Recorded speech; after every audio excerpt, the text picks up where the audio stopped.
Uh, a very good afternoon to one and all. Today we have with us Dr. Amit Kumar Dwivedi from Entrepreneurship Development Institute of India, Ahmedabad.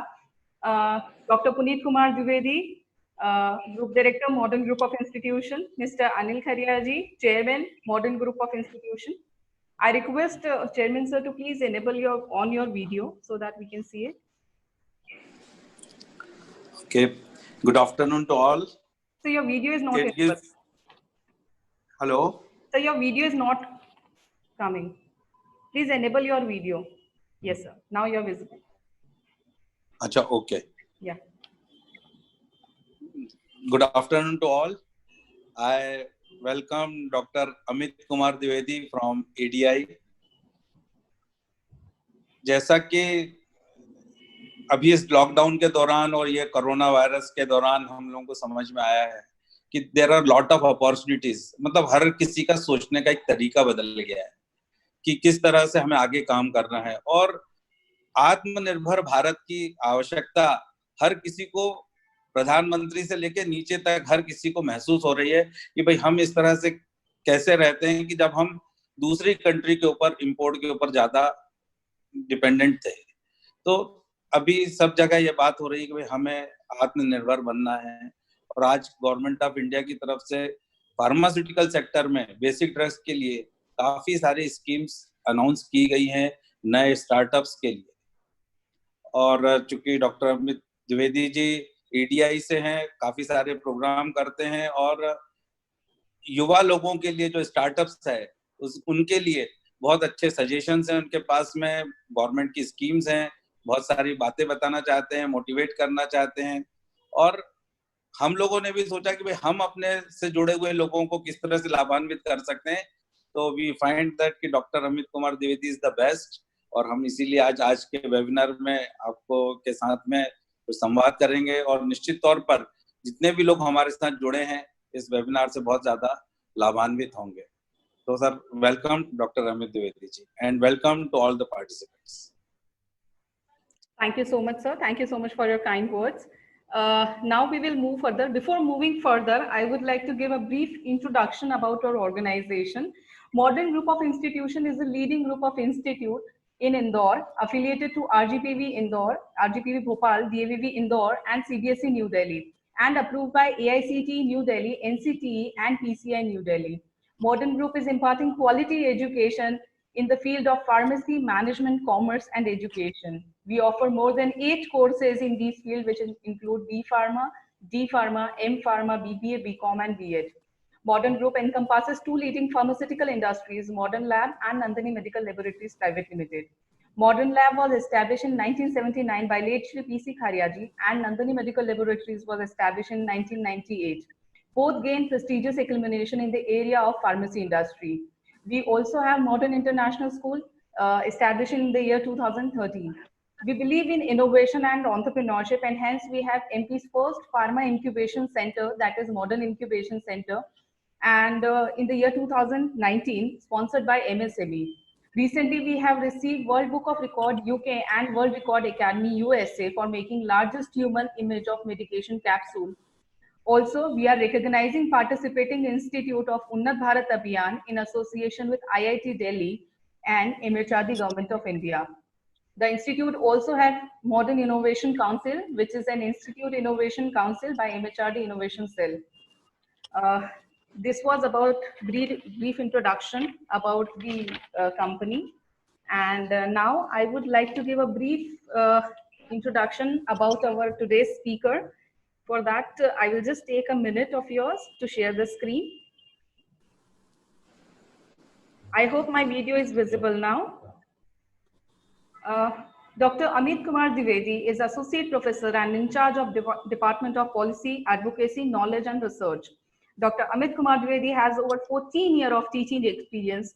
Earlier, he has worked at Amity University and Indian Institute of Management, Ahmedabad, IIMA. And currently, Dr. Dwivedi is working at Entrepreneurship Development Institute of India, Ahmedabad, as an associate professor. Dr. Dwivedi is a part of the Indian team that leads prestigious Global Entrepreneurship Monitor research study. He is associated with study as a national team member during 2014-19. He co-authored 4 GEM India reports published during 2014-15, 15-16, 16-17, and 17-18, and 18-19 too. Dr. Dwivedi is the chief editor of Journal of Rural and Industrial Development. Also, he is associated with various journals published by Elsevier, Springer, Emerald, Sage, Indoscience, Taylor and Francis, and Publishing India in different experiences. He has been involved in making of AICT Startup Policy 2016 on behalf of the committee at the EDII. Also, Dr. Dwivedi contributed 2 chapters in recommendation of National MSME Policy 2017 on the behalf of EDII and 1 man committee set up by Ministry of MSME. In the year 2015, Dr. Dwivedi received an award from Honorable Government of Uttar Pradesh for his contribution in the field of entrepreneurship development. On behalf of Modern Group of Institutions, I feel honored to welcome Dr. Amit Kumar Dwivedi, sir. A very warm welcome from Modern Group of Institutions, sir. Now, I would like you to start the introductory talk on the future startup opportunities for Indian youth, ways to build up Atmanirbhar Bharat. Thank you very much, respected Kharia Saab, the chairman of Modern Group of Institutions, Madam Arpita Arora ji, Arpita, director. Arpita, I'm a Gujarati, sir. You belongs to Gujarati. Patel ji, Dr. Puneet Dwivedi ji, participants, students, faculty members, and academicians. It is really a privilege to be here to discuss about future startup opportunities in the post-COVID-19 situation. I'm really happy that you have a series of webinars being conducted on various important issues, which are very, very much relevant for youth as well as academia. My compliments for that.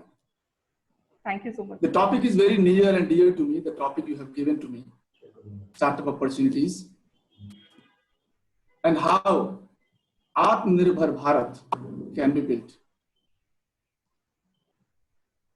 I have a small presentation, and with the presentation, I'll talk in detail about how India can be built as Atmanirbhar Bharat, the opportunities which are already there, but we have to see them, and how Modern Group of Institutions and the parent company of Modern Group of Institutions, the Nandi Laboratories, together can build great ecosystem in and around the Indore for the benefit of everybody. I'll start my presentation. I'll just share the screen. Is it visible, madam? Is this visible? Yes, sir. It is visible now. Okay, okay. The topic you have chosen is really important and relevant for Government of India as well, because this is the initiative of Government of India. Atmanirbhar. खरिया साहब अभी बात कर रहे थे, आत्मनिर्भर भारत होने के लिए क्या क्या गवर्नमेंट स्कीम्स लेके आ रही है, कौन कौन से प्रयास कर रही है. So I'm also trying to see what was India earlier and how Bharat became India, and from India many things have happened. A very small data. With this data, I generally start my webinar. From past few webinars, I'm using this data, which is very, very much relevant to initiate the discussion. See the facts here. This is a data set. It is not created by me. It is a data set available on Wikipedia, on the page of Professor Angus Maddison, who is a very known economist of Britain. Anybody can access this data. And I would request academicians to browse through and to know what was the position of India, why we are nowhere now. That also one has to understand. When we see the share of world's GDP in century 1, This is a compiled data set. It's available. Anybody can access it. In century 1, when India was Bharat, we were leading the globe. This was the situation. This was the position. We were number 1. If I say how we were number 1, we were the best producers of iron, textile. We had biggest ships. We transport things through Indus Valley and many other ways. We used to get diamond, gold, all those pearls, which had a great market outside. And we were the number 1 in terms of GDP contribution. I'm talking about century 1, just 2000 years ago. China was the second one. Many countries even were not there at all, who are leading today. They were not there at all in century 1. But why the thing has happened so bad? We could not retain ourselves. And we went down and down. And the situation is known to everybody now. It was not India then, it was Bharat, basically. The data here I can correct, though Mr. Madison has worked on India data, but it was Bharat. Century 1, it was Bharat, Bharatvarsh. Till 15th century, we were the highest one. Then fall down started, and situation is quite known to everybody. Why we could not retain? I am putting this context because we are talking about Atmanirbhar Bharat. Why we could not retain? We were the best producers of handmade products. दुनिया के सबसे अच्छे हाथ से बने सामान भारत से जाते थे, आज भी जाते हैं। चाहे यहाँ की कपड़े की कारीगरी रही हो, पेंटिंग्स रही हो, धातु और मेटल्स के सामान रहे हो, लकड़ी के सामान रहे हो, पूरी दुनिया में भारत से यहीं से दुनिया के बाजारों में सामान बन के जाते थे। हैंडमेड, आज हैंडमेड महंगा है, मशीन मेड सस्ता है, लेकिन ये बात आज समझ में आई है हमको। पिछले 2000 सालों में हमने मशीन के पीछे खूब दौड़ लगाई। We were just behind the machines.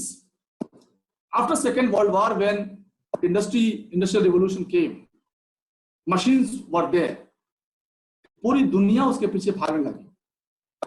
Bharat जिसको अपने हाथ से बने सामानों का मूल्य विदेशों से अच्छा मिलता था, वो भी मशीनों के पीछे भागने लगा, क्योंकि भारत का जो तंत्र था, जो सिस्टम था, the governance was not in our hands.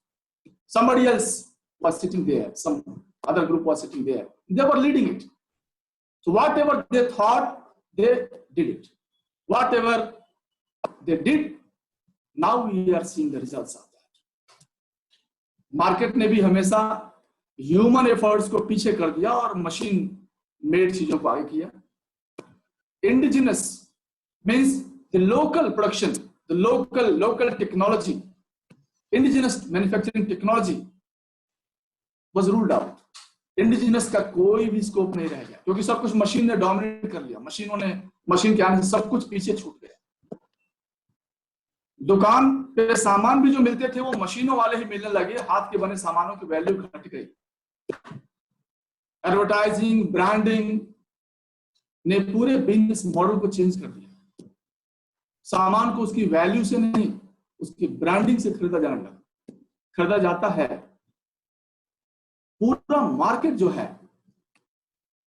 Advertisement के बेस पे डिपेंड हो गया।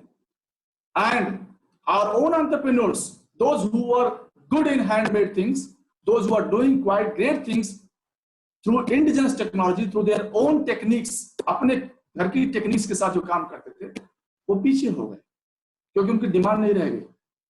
दुकान वाले उनका सामान बेचने से कतराने लगे, क्योंकि उनके पास तो मशीनों के बने अच्छे सामान, अच्छे देखने वाले सामान बिकते थे। जो प्रॉब्लम सॉल्विंग एबिलिटी थी एक प्रोडक्ट की, वो खत्म होने लगी, क्योंकि हमारे यहाँ जो किसान है या जो व्यवसायी है, they know how to develop small techniques. and through those techniques they solve their problems. चाहे किसान खेती में नए नए तकनीकें ले आता है, नए नए सामान बनाता है, हल बनाता है और भी कई तरह की चीजें इंप्लीमेंट्स बनाता है, उससे अपने प्रॉब्लम को सॉल्व करता है। वो एबिलिटी ही खत्म हो गई क्योंकि मार्केट ने ऐसा किया कि सब कुछ भूल जाओ एंड सिंपली जो मार्केट देता है उस पर डिपेंडेंट हो जाओ। प्रॉब्लम सॉल्विंग एबिलिटी खत्म हो गई। इनोवेशंस और R&D तो जैसे पीछे हो गए। जिस देश में सबसे बड़े जलपोत बने हो, जिस देश में सबसे ज्यादा मात्रा में लोहा उत्पादन होता हो, टेक्सटाइल उत्पादन होता हो, एग्रीकल्चर के कितने सामान उत्पादन होते हो, जहां पे टेक्निक और इनोवेशंस की भरमार रही हो, वो देश इन चीजों को छोड़ के मार्केट से जो चीजें मिलने लगी उनको फॉलो करने लगा, उसको कॉपी करने लगा। और ऐसे बना भारत से इंडिया। जो भारत पूरी दुनिया को लीड करता था, जो भारत पूरी दुनिया में सुख, शांति, व्यवसाय, शिक्षा का सर्वोच्च केंद्र हुआ करता था, वो पीछे हो गया। अभी आवश्यकता क्यों है? अभी क्यों आवश्यकता आ गई है वापस भारत बनने की? आत्मनिर्भर भारत मतलब भारत पहले भी आत्मनिर्भर ही था। 2000 साल पहले भारत आत्मनिर्भर था, सब कुछ यही होता था, हमें कहीं से कुछ लाना नहीं पड़ता। We used to have our own techniques, our own farming, our own industry, our own skills. सारे स्किल्स की बात करें वो सब हमारे यहाँ होती थी, लोगों को आता था, लोगों को जो भी शिक्षा जो होती थी, it was purely applied education. I have seen in your campus also, in modern institute also, I visited many times, and I've seen you also put lot of efforts to put applied education, which was there in our country. Still many institutions are following that. So it is time to become self-reliant. Bharat तो वही है, India कहते हैं उसको self reliant बनना है, उसको वापस आत्मनिर्भर बनना है। भारत जब आत्मनिर्भर बनता है तो दुनिया के सभी देशों को सहयोग करता है। Every country is looking towards Bharat now because we have shown a path across the globe. We led the whole world and we have shown the path of discipline, peace, knowledge. Again, there is a time. Bharat has the ability to lead the world with inclusive approach. Inclusivity बहुत महत्वपूर्ण रही है हमारे समाज में, सबको साथ में लेकर चलने की। सरकारें भी कहती हैं सबका साथ सबका विकास, ये वही है, इंक्लूसिविटी है।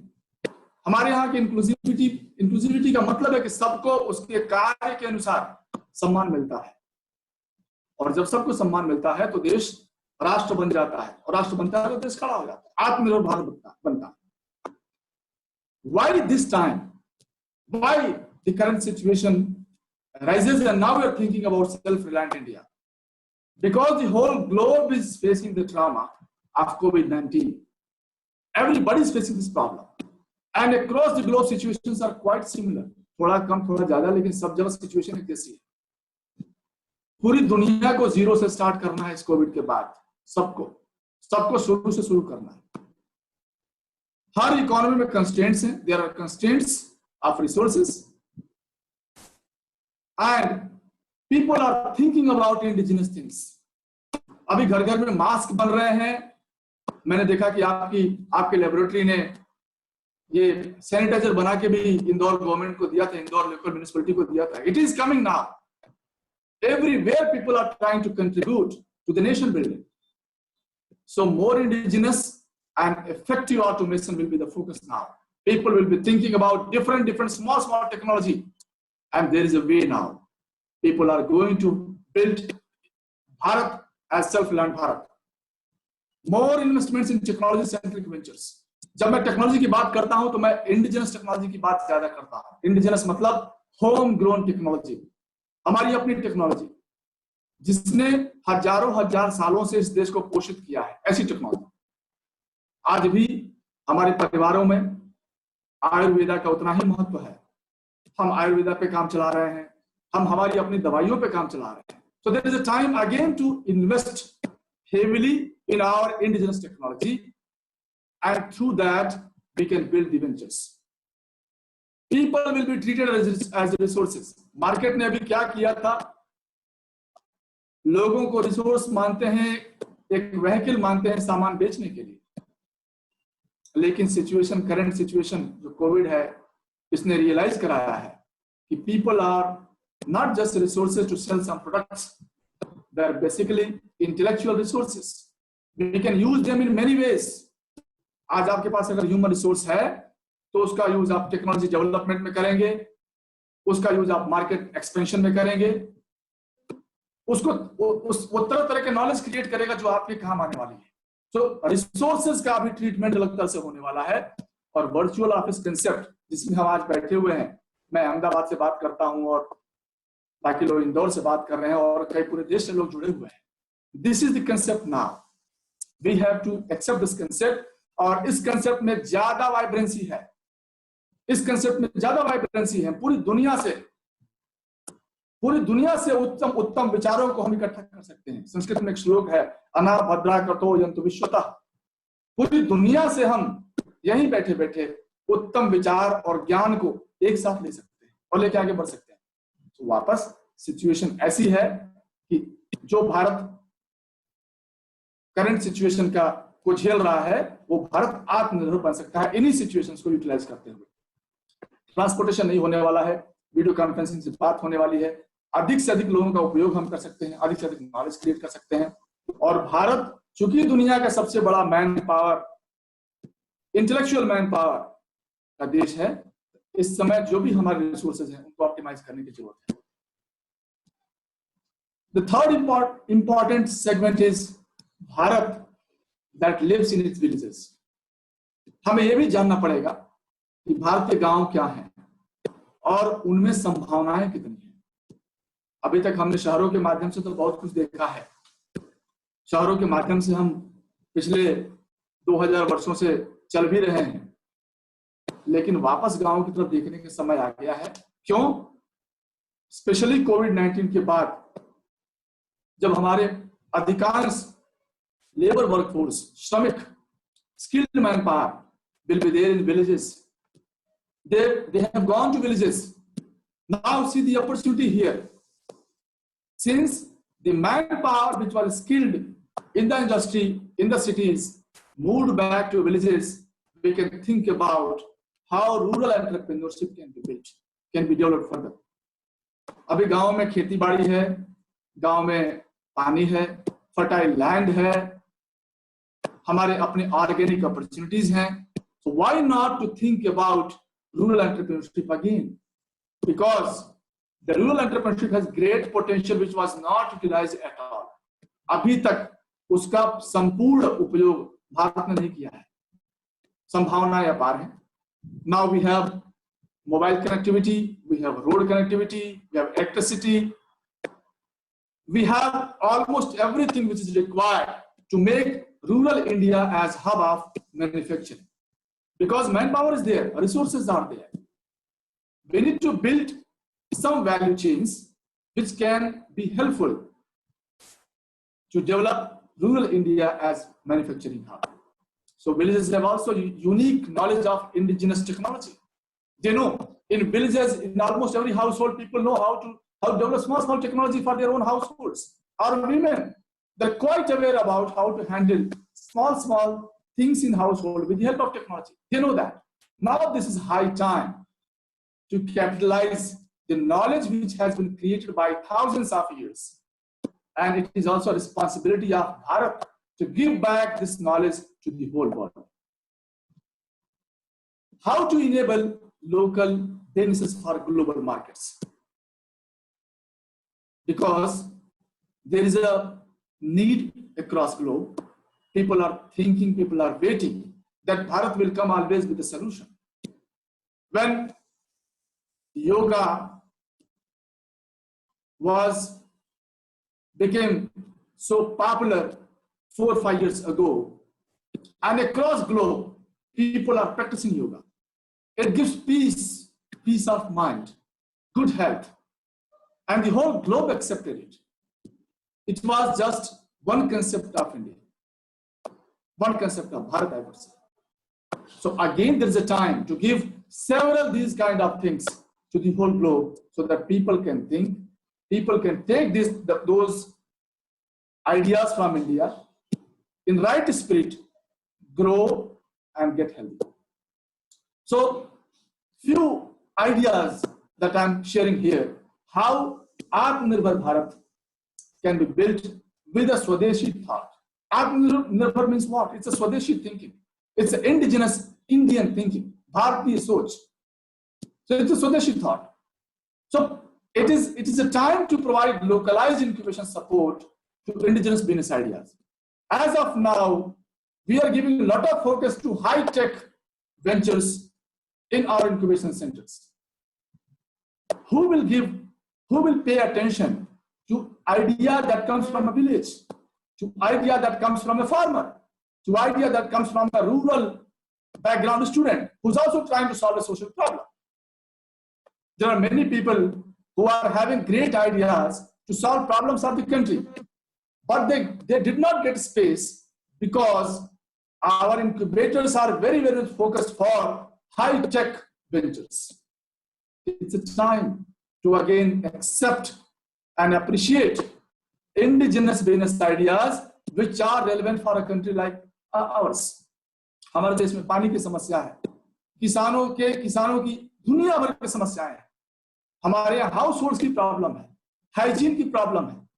इन समस्याओं के सलूशन के लिए अगर कोई आइडिया लेके आगे आता है, हो सकता है कि उसका आइडिया बहुत हाईटेक नहीं होगा, सिंपल होगा, साधारण होगा, लेकिन उनको भी डेवलप करने के लिए हमें आगे बढ़ना पड़ेगा। उनके लिए हमें छोटे छोटे इंक्यूबेटर्स लेके आगे बढ़ना पड़ेगा।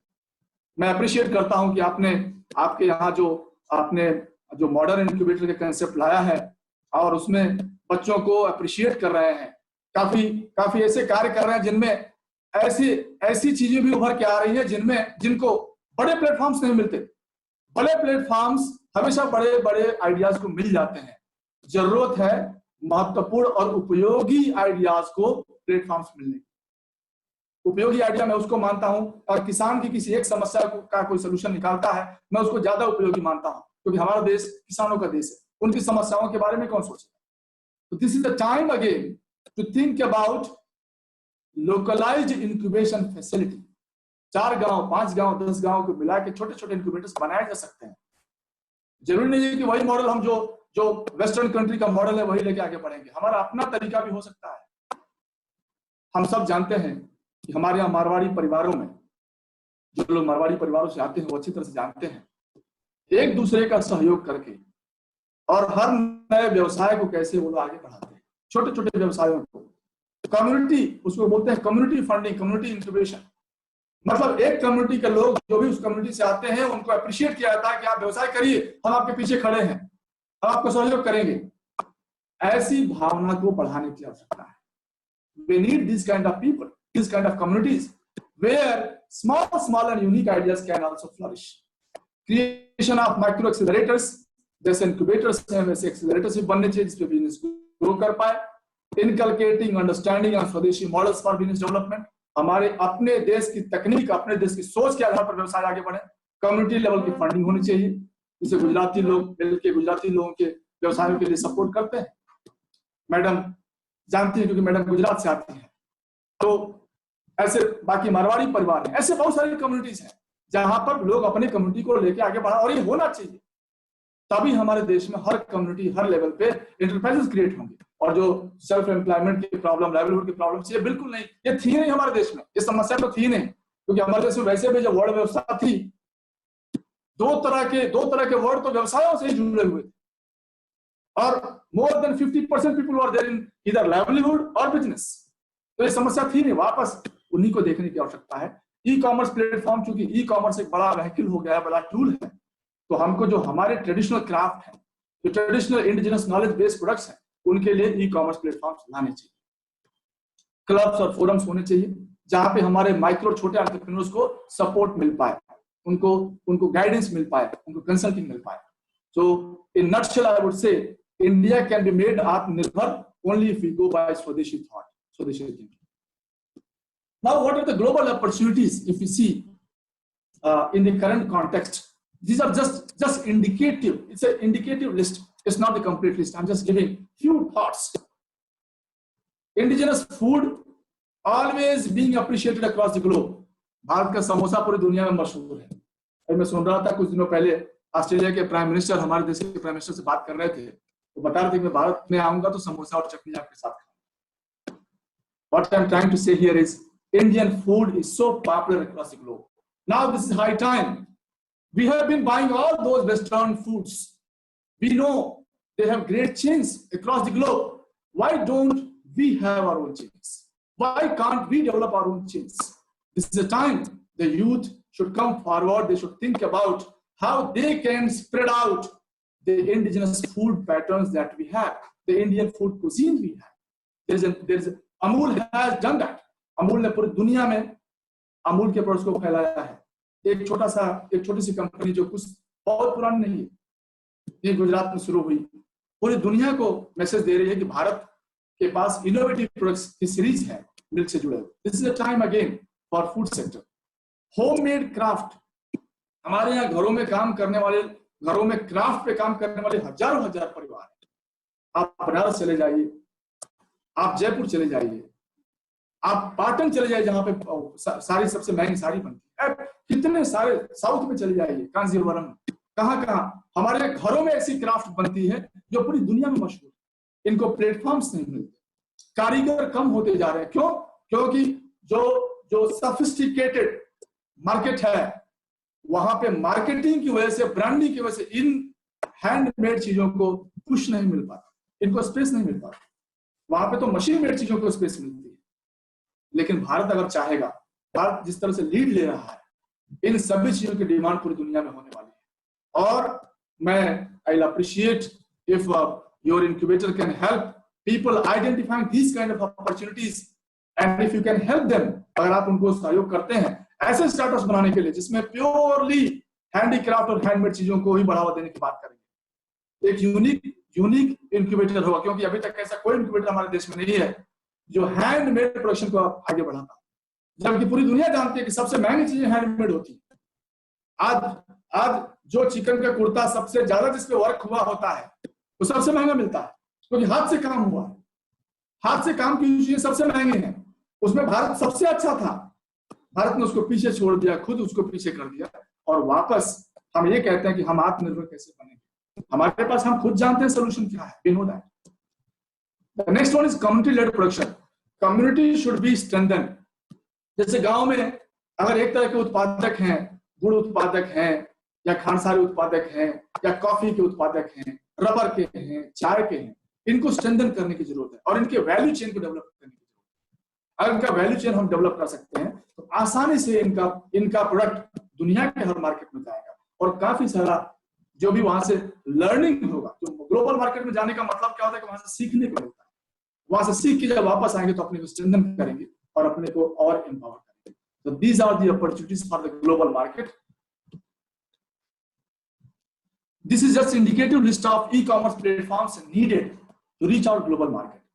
Handicraft में एंटीक और डेकोरेटिव आइटम्स के लिए ई-कॉमर्स पोर्टल की जरूरत है। ये स्लाइड उन लोगों के लिए है जो स्टार्टअप्स के बारे में सोच रहे हैं। हैंडमेड फर्नीचर, हम सब जानते हैं कि बेंत और केन के फर्नीचर सबसे महंगे होते हैं।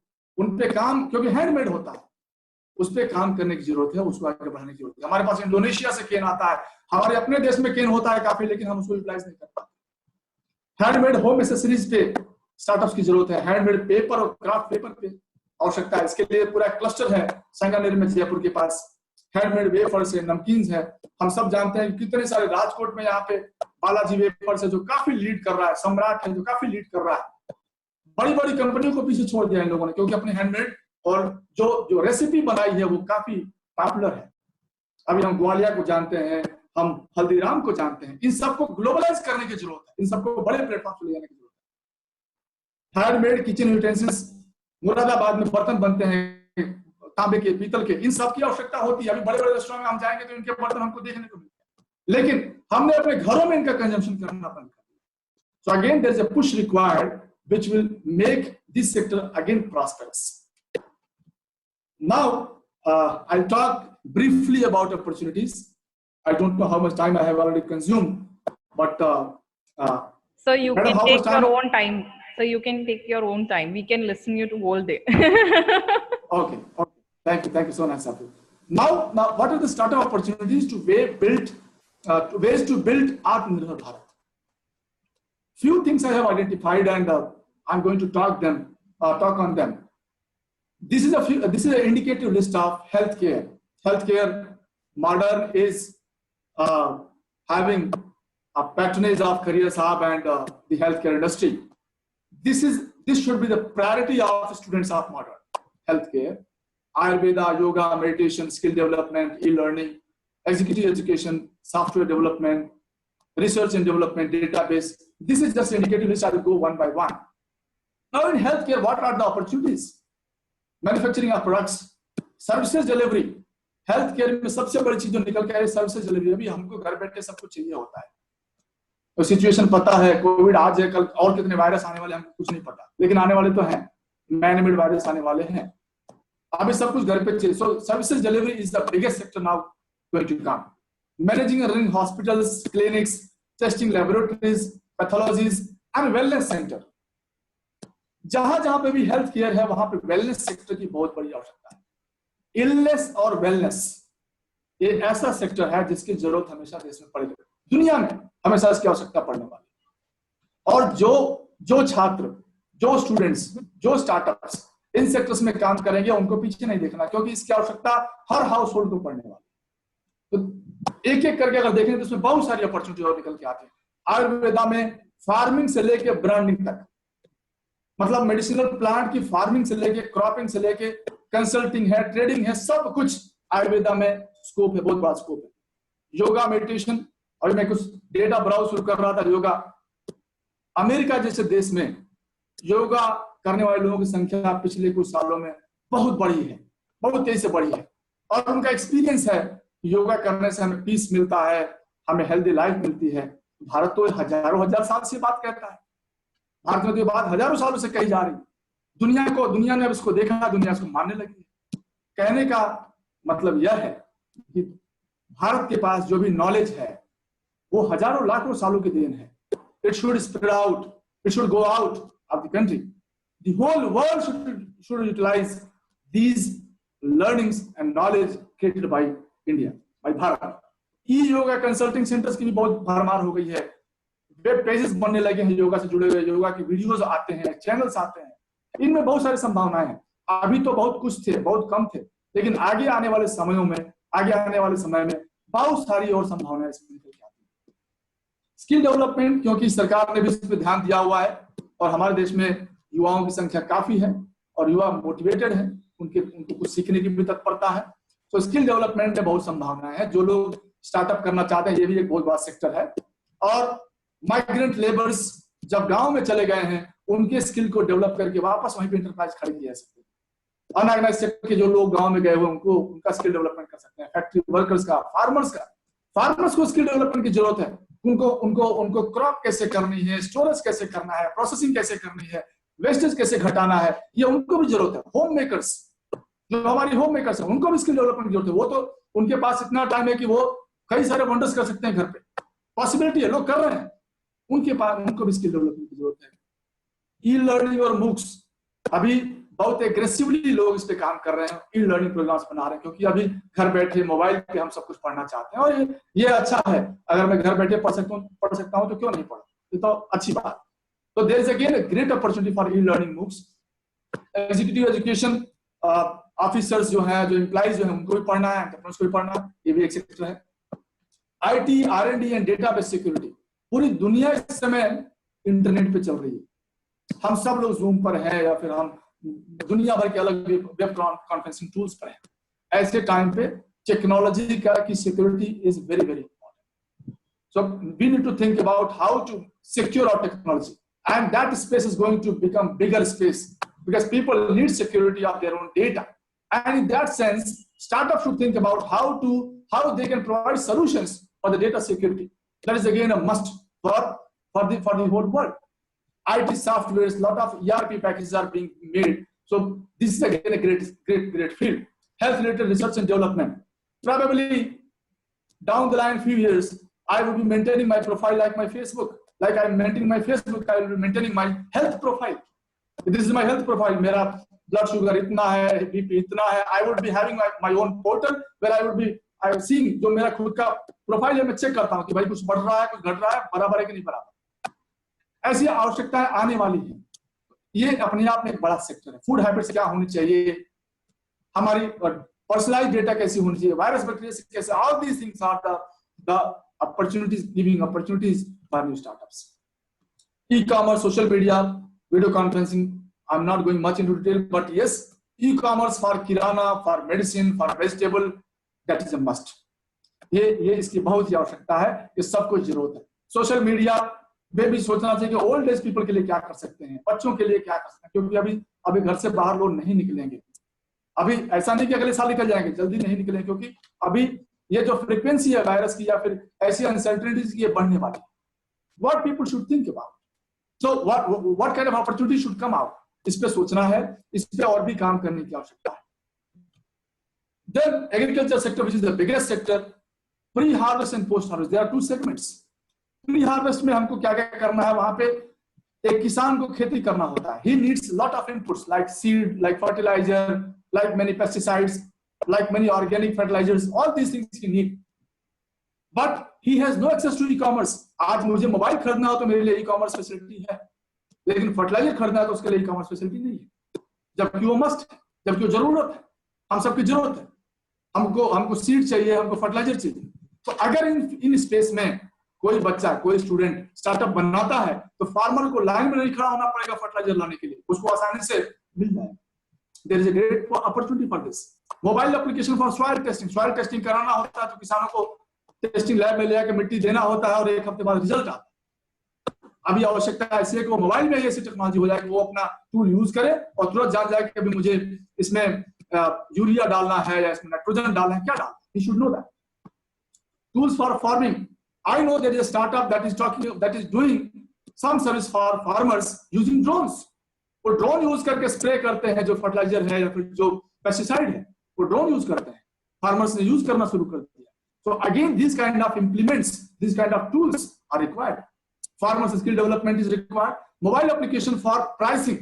As a farmer I should know how much is the price of my produce, accordingly I can retail it और आई कैन सेल इट। मुझे पता हो, अगर मैं किसान हूं तो मुझे पता होना चाहिए कि मार्केट में रेट क्या चल रहे हैं, उसके हिसाब से मैं आज बेचना है कि मुझे स्टोर करके रखना है। Now post harvest, what is the processing, they should know, farmer should know how to process the produce. जो प्रोड्यूस निकल के आ रहा है उसको प्रोसेसिंग कैसे करनी है, स्टोर कैसे करना है, कोल्ड चेन कैसे डेवलप करनी है। अगर मेरी सब्जी उगती है और वो शहर से 400 किलोमीटर दूर है, शहर में तो पहुंच ही नहीं पाएगी, फिर मुझे औने पौने दाम पे बेचनी पड़ेगी। But if I can develop value chain and through that value chain, if I can transfer my produce every day to the market, I can get good amount of money, and consumers are also going to get fresh vegetable. यहाँ पे opportunity बहुत सारी है, storage की, shorting की, grading की, अपने आप में बिजनेस है। अपने आप में एक बिजनेस है कि आप गांव से सब्जियां लाइए, सुबह उनको ले आइए, उनको शॉर्ट करिए, ग्रेड करिए, क्लीन करिए, छोटे छोटे पैकेट्स में बना के सेल करिए, अपने आप आपको बड़ा बिजनेस है। ई सब्जी, ई फ्रूट, ई सलाद भी फ्यूचर में आने वाला है, सब ई प्लेटफॉर्म से होने वाला है।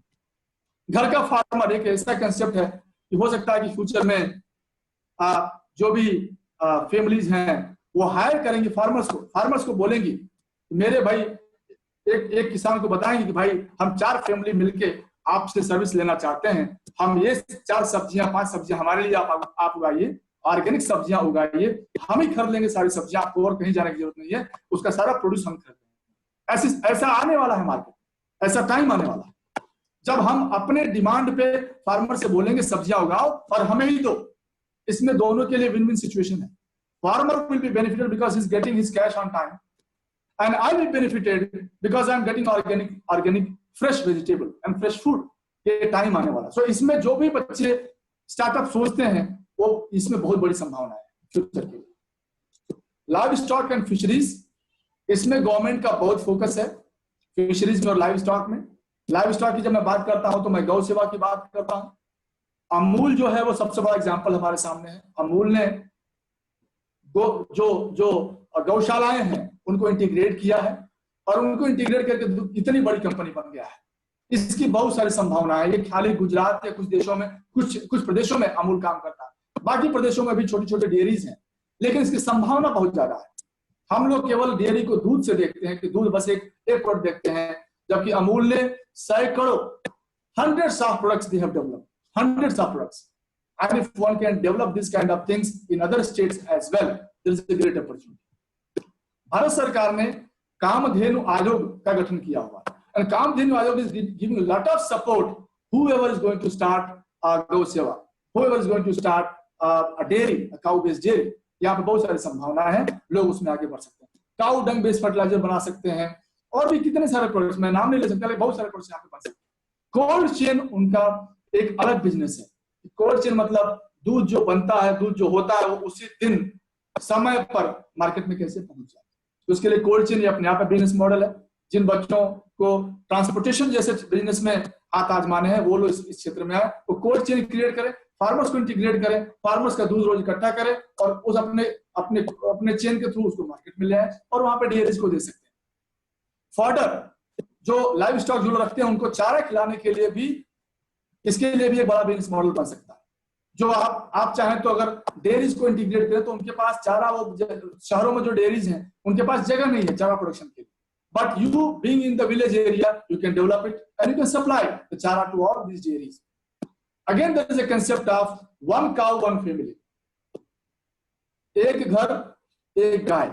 कहने का मतलब यह है कि जैसे हमने एक घर, 4 घर, 5 घर के लिए एक फार्मर ढूंढा है, वैसे हर घर, जैसे मैं गाय का दूध लेता हूं तो जो मेरे जो भाई हैं जो दूध लेके आते हैं वो और भी 2-3 घरों में दूध देते हैं। ऐसा हो सकता है कि फ्यूचर में हम 2-3 घर मिलके किसी को कहें कि भाई अगर आप गाय का बिजनेस करते हो, अगर गाय का दूध का व्यवसाय करते हो तो आप हमारे लिए गाय रख लो, इस नस्ल की गाय हम प्रीफर करते हैं, आप ये देशी गाय या जो भी गाय आप रख लो, आपका सारा दूध हम ले लेंगे। तो ऐसे कितने सारे परिवार हो सकते हैं जो चाहेंगे कि उनको शुद्ध दूध मिले, वो अधिक दाम देने को भी तैयार है। मैं जानता हूं यहाँ पे गुजरात में डेयरी है जो 200 रुपए से ज्यादा लीटर का दूध देती है और लोग खरीदते हैं क्योंकि उनकी डेयरी का जो दूध है वो शुद्ध है। हम लोग खुद भी कई बार गए हैं और अनुभव किया है। तो वो जो डेयरी है वो ऑर्गेनिक चीजें गायों को खिलाते हैं, वो बिल्कुल देशी गाय हैं, उनको उनका रख रखाव का तरीका बिल्कुल हमारे यहाँ का जो स्वदेशी तरीका उस तरीके से रखते हैं और दूध पे खरीदने वाले लोग फिर भी दूध उनका बचता है। कहने का मतलब यह है कि जब हम वैल्यू एडेड चीजों को देंगे, जब हमारे प्रोडक्ट में वैल्यू होगा तो लोग खरीदेंगे, उसमें पैसे की समस्या नहीं आती। लेकिन वो ध्यान हमको रखना पड़ेगा। फिशरीज गवर्नमेंट ने काफी फोकस किया हुआ है, अपने जो आत्मनिर्भर भारत का जो पैकेज जो अनाउंस किया है उसमें फिशरीज पे काफी फोकस है। और फिश फार्म्स जो गाँव में है उनकी भी बहुत सारी रिक्वायरमेंट्स है, उनको सीड चाहिए, उनके लिए भी फूड चाहिए, फिश के लिए फूड चाहिए, इन सब की सप्लाई कर सकते हैं, इनका क्लस्टर्स बना सकते हैं। अगर एक गांव में 4-5 फिश पॉन्ड्स हैं तो उनको इकट्ठा करके क्लस्टर्स बना सकते हैं और उन क्लस्टर्स को आसानी से इंटीग्रेट करके बड़ी फॉर्म जैसा क्रिएट कर सकते हैं। ई फ्रेश फिश का भी कंसेप्ट हो सकता है कि जो लोग फिश खाते हैं उन लोगों के लिए भी ये संभावनाएं हैं। कुछ चाहेंगे बिल्कुल फ्रेश फिश खाएं तो जो भी pond to home means pond to kitchen का अगर कोई सप्लाई चेन डेवलप करता है तो ये भी बहुत बड़ी संभावनाएं हैं। इसमें भी काफी बिजनेस अपॉर्चुनिटीज है। फिश सीड का जो सेल है, मतलब फिश जो छोटी फिश होती है जो सीड जिसको बोलते हैं, जिसको लोग खरीद के उसको ग्रो करते हैं, ऐसे भी बिजनेस मॉडल्स की बहुत सारी आवश्यकता है। Now how startup opportunities could be converted into business model. Now this is a recipe I'm going to give. Just in 2 slides I'm going to tell how one can develop a business model out of it. So there is a process of a double diamond model. One should be thinking about the problem and its solution. पहले problem आप identify करिए कि problem अगर किसानों के साथ कोई समस्या है, अगर गांव में कोई समस्या है, अगर कम्युनिटी में जो आपकी म्युनिसिपैलिटी है वहां पे कोई समस्या है, अगर कोई भी समस्या आपको जो दिखती है जिसका सोल्यूशन आप ढूंढना चाहते हैं तो उसको आप ये जो 4D है, discover phase, define phase, develop phase और डिलीवर फेज, इनके साथ काम करके इसके बारे में और आप पढ़ें, इसके बारे में और आप स्टडी करें और इस मॉडल से अगर आप डेवलप करते हैं तो आपका जो बिजनेस होगा वो काफी प्रॉस्पेरस होगा और आसानी से बड़ा हो पाएगा। अगला जो स्लाइड है वो बात करता है कि कैसे वैल्यू क्रिएट करें। व्यवसाय तो सब लोग कर रहे हैं, व्यवसाय करना एक तरह से आसान भी है। देखिए अगर मैं किराना का स्टोर खोलता हूं तो वहां बगल में एक और स्टोर खोलता हूं, दोनों चलते हैं साथ, कोई दिक्कत नहीं। लोगों के पास रिक्वायरमेंट है, लोग जाते हैं खरीदते हैं। लेकिन जो व्यवसाय आसानी से बड़े हो जाते हैं, जो व्यवसाय अधिक से अधिक लोगों को इम्पैक्ट पहुंचा पाते हैं, ऐसा व्यवसाय बनाने के लिए हमको को क्रिएशन यानी वैल्यू क्रिएशन की बात सोचनी चाहिए। वैल्यू हमको क्रिएट करनी चाहिए। वैल्यू क्रिएट करने का मतलब होता है कि क्यों लोग दूसरों को छोड़ के आपके व्यवसाय पर फोकस करें। इसके लिए ये मॉडल दिया हुआ है प्रहलाद एंड रामास्वामी ने। जो मैनेजमेंट के स्टूडेंट हैं वो जानते हैं कि प्रहलाद एक बड़े मैनेजमेंट थिंकर हुए और उन्होंने काफी सारी थियरी थी, उन्हीं का उसी थियरी का एक पार्ट है जिसमें वो बात करते हैं कि dialogue, access, transparency and risk and reward. Dialogue का मतलब है कि अपने कस्टमर से कंटिन्यूअसली आप डायलॉग में रहें, अपने कंज्यूमर से डायलॉग करें, फीडबैक लें, उससे सीखें, उससे कहें कि वो जो भी क्रिटिसाइज करना क्रिटिसाइज करें, ताकि आप सीख पाए कि क्या क्या चीजें जोड़नी है। मतलब अपने कंज्यूमर को अलाउ करना है फीडबैक देने के लिए। आप देख रहे हैं कि आजकल जो भी ये छोटे छोटे स्टार्टअप्स हैं जो साल 1 ही 2 साल में कितने बड़े हो जाते हैं। आप फ्लिपकार्ट को देखिए, आप ओला को देखिए, उबर को देखिए, इन लोगों ने अपने कंज्यूमर को अलाउ किया हुआ फीडबैक देने, और वो फीडबैक देते हैं जिससे अपने को चेंज करते हैं स्टार्टअप्स और अपने को डेवलप करते हैं।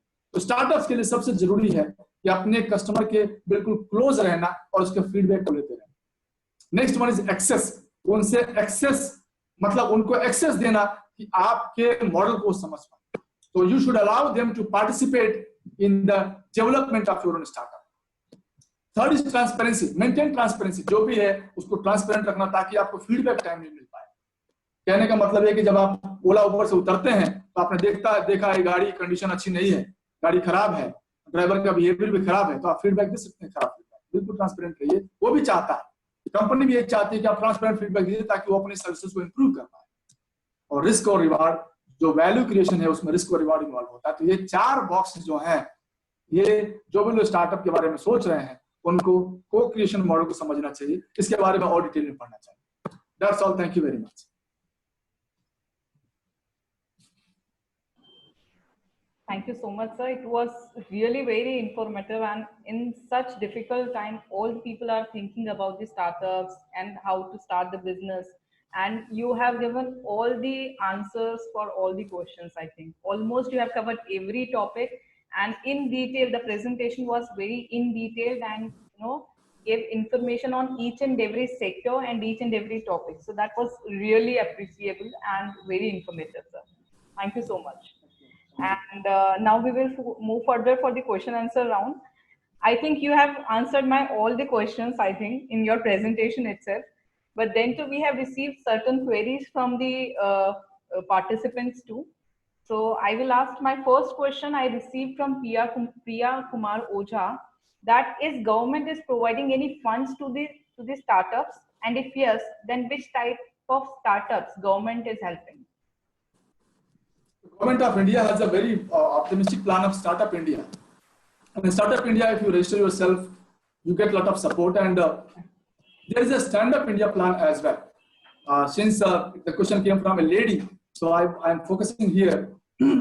Stand Up India says that every bank branch has to finance at least 2 startups in a year.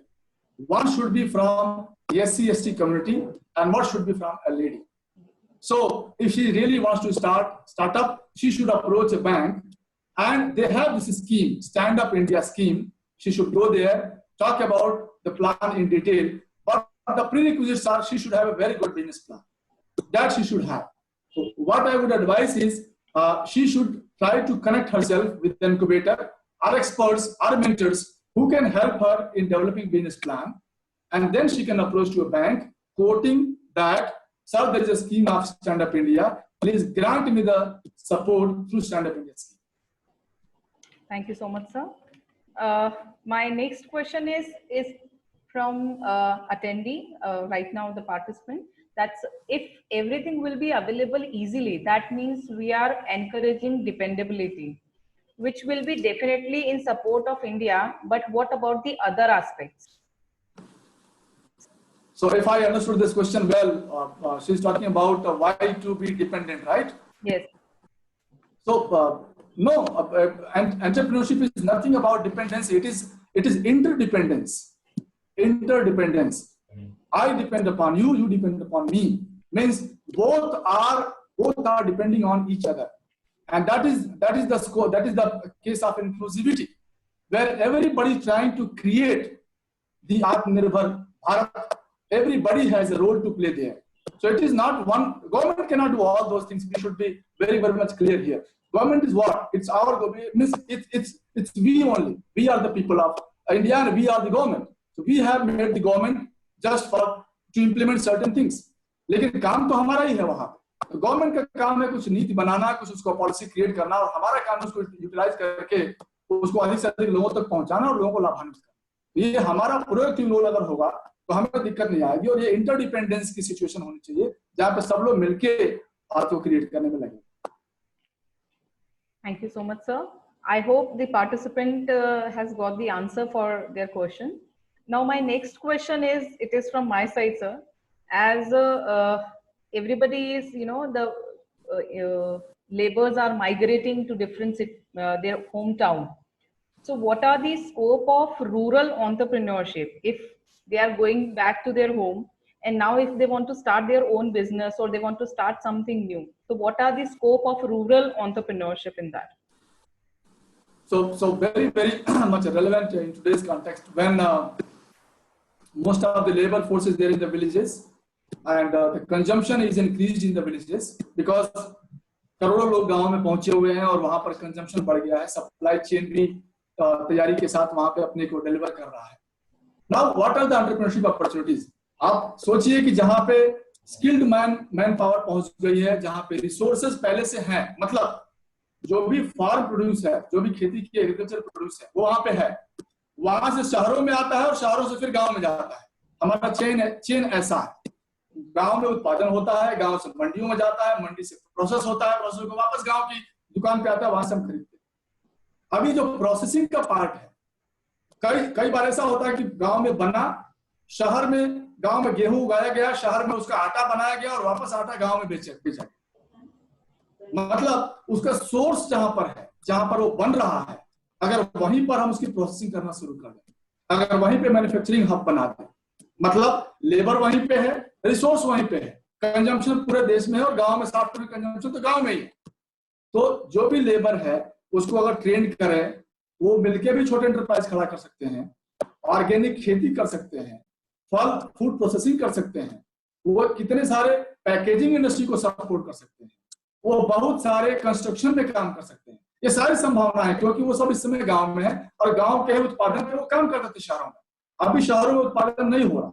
दूसरा जो पहलू है वो ये है कि इससे क्या होगा, जब लोग गांव में उत्पादन शुरू करेंगे तो शहरों में माइग्रेट नहीं होंगे. शहरों में जब माइग्रेट नहीं होंगे तो लोकल प्रोडक्शन इंक्रीज होगा. लोकल कंजम्पशन तो बढ़ चुका है पहले से, जो माइग्रेशन है वो रुकेगा और लाइवलीहुड की अपॉर्चुनिटीज गांव में बढ़नी शुरू हो जाएगी. और सबसे महत्वपूर्ण है कि उसकी कॉस्ट बहुत कम होगी. शहरों में जब कुछ भी बनता है, हम आप रहते हैं शहरों में, हम जानते हैं शहरों में कॉस्ट ऑफ प्रोडक्शन हमेशा ज्यादा होता है क्योंकि रिसोर्सेज यहाँ पे नहीं होते, रिसोर्सेज कहीं और से लाए जाते हैं, इसलिए शहरों में कॉस्ट ऑफ प्रोडक्शन ज्यादा है. अगर जो हमारा मजदूर है अपने घर पे रह लेता है, उसको किराया नहीं देना है, अपने घर पे खा लेता है और ऐसे राशन नहीं खरीदना है, मतलब ना शहरों पे लोड बढ़ता है, ना शहरों में एडिशनल चीजों का क्रिएशन होता है. वो गांव में रह रहा है, खर्चा कम पड़ रहा है, प्रोडक्शन की कॉस्ट भी कम हो रही है, ऑपरेशन कॉस्ट कम होने से पूरी दुनिया में सामान सस्ते मिलते हैं. और जो हम गरीबी की बात करते हैं, जो हम बात करते हैं कि लोगों को सामान महंगे होने की वजह से जो लाइवलीहुड की समस्या होती है, वो समस्या दूर हो जाए. और इसको बोलते हैं विकेंद्रीकरण. तो विकेंद्रीकरण मतलब छोटे छोटे इंडस्ट्रीज में काम होगा. आप तो गुजरात से, आप जानते हो कि सेवा जो ऑर्गेनाइजेशन है, सेल्फ एम्प्लॉयड वुमेन एसोसिएशन, कितनी हजार महिलाएं काम करती हैं, अपने अपने घरों में काम करती हैं और उनको इंटीग्रेट करके सेवा ब्रांड करती है. ऐसे लिज्जत पापड़ हम जानते हैं, छोटे छोटे घरों में काम होता है, फेब इंडिया घरों में काम होता है और उसको इंटीग्रेट किया जाता है. तो इसकी अपार संभावना है. अगर हम रूरल एंटरप्रेन्योरशिप को अप्रिशिएट करेंगे तो हर घर में कुछ उत्पादन होगा, उसको इंटीग्रेट करके हम ब्रांडिंग कर सकते हैं और पूरी दुनिया में इसका मार्केट है. ये काम शहरों का हो सकता है. शहर हमेशा ब्रांडिंग और मार्केटिंग में अच्छा काम कर पाएंगे, फंडिंग में अच्छा काम कर पाएंगे. मैन्युफैक्चरिंग का काम हमें गांव के ऊपर छोड़ना. Thank you so much, sir. It was, a very informative answer, and I appreciate all your efforts you have put in your PowerPoint presentation. And I think almost people are asking in the question, we have already 213 participants with us, and we have almost 25 question in our question box. And it is, you know, surprising. This is for the first time every question got their answer. मतलब उसको अलग से पूछने का हमें जरूरत नहीं पड़ा है. You have given all the answers to all the questions. So it was very appreciating, means. So thank you so much, sir, for being with us.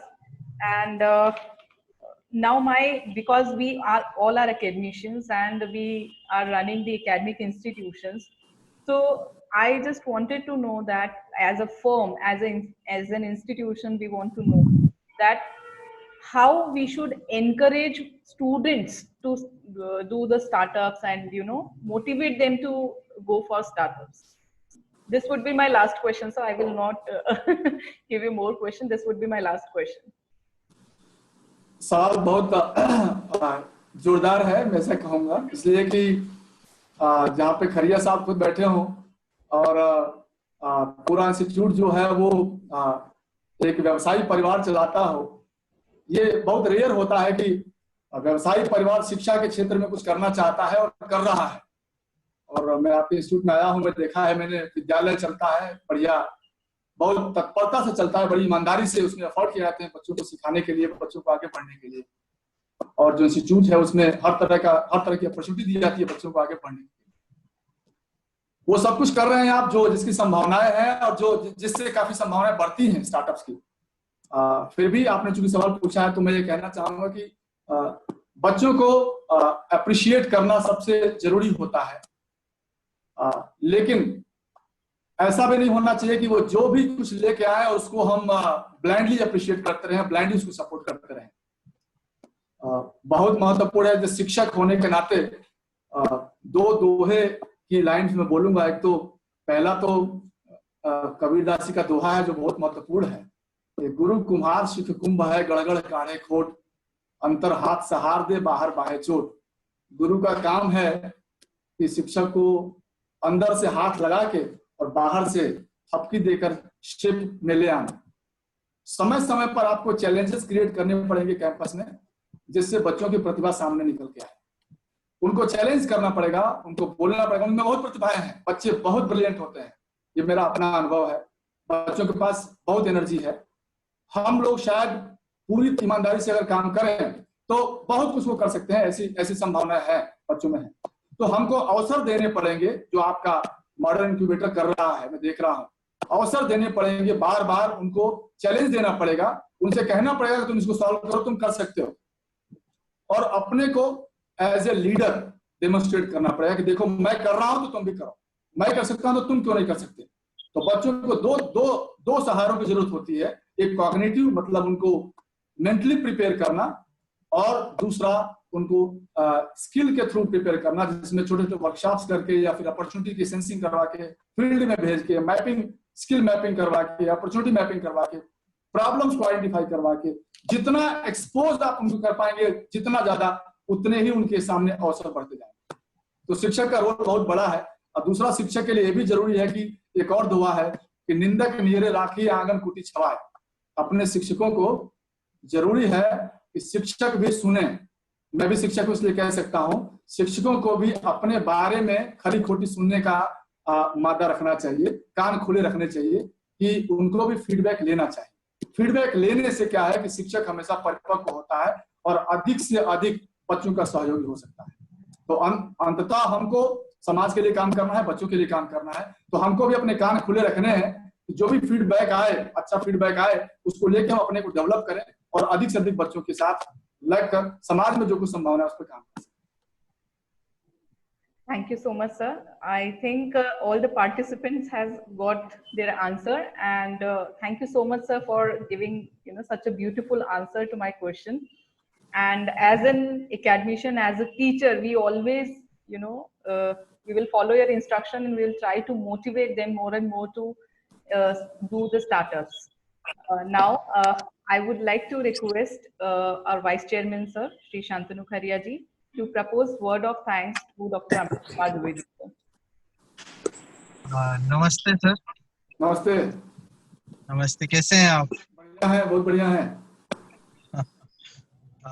Thank you sir for joining this webinar and निश्चित तौर पे मैं आपका Facebook पे live देख रहा था webinar पूरा और मुझे बहुत अच्छा लगा जिस तरीके से आपने हमको स्टार्टअप्स के बारे में एनरिच किया। मतलब इतना तो शायद मैंने भी अभी तक नहीं सोचा था कि इन फील्ड्स में भी हम स्टार्टअप्स की ग्रोथ कर सकते हैं और किस तरीके से घर पे बैठ के अपन स्टार्टअप्स को चला सकते हैं, बढ़ा सकते हैं, इंक्यूबेट कर सकते हैं। तो वो एक जो सोच थी वो मुझे मिली और आई thank you very much on behalf of modern group of institutions. और इसी तरीके से आगे आपका नॉलेज हमको मिलता रहे और आपका एक ऑरा हमारे साथ में जुड़ा रहे ताकि हम और आगे ग्रोथ करें। Thank you very much. बहुत बहुत धन्यवाद। Thank you. Thank you so much, sir. Thank you sir. Thank you sir. Thank you साहब। I thank all the participants to attend the webinar very religiously, asking the question. And I just want to inform you that all the participants will get the feedback link just after the webinar ended by the host. Secondly, you will get an e-certificate after 7 working days from the date of the webinar. So please cooperate and please fill the feedback link just after this webinar end by the host. And also you will get email for the feedback link too. So don't worry, we will get the feedback anyhow. And once again, I would like to thank you, Amit sir, and all the participants, all the panelists, our chairman sir, vice chairman sir, and group director sir. Without their support, these series of webinars was not possible. So thank you once again. Thank you.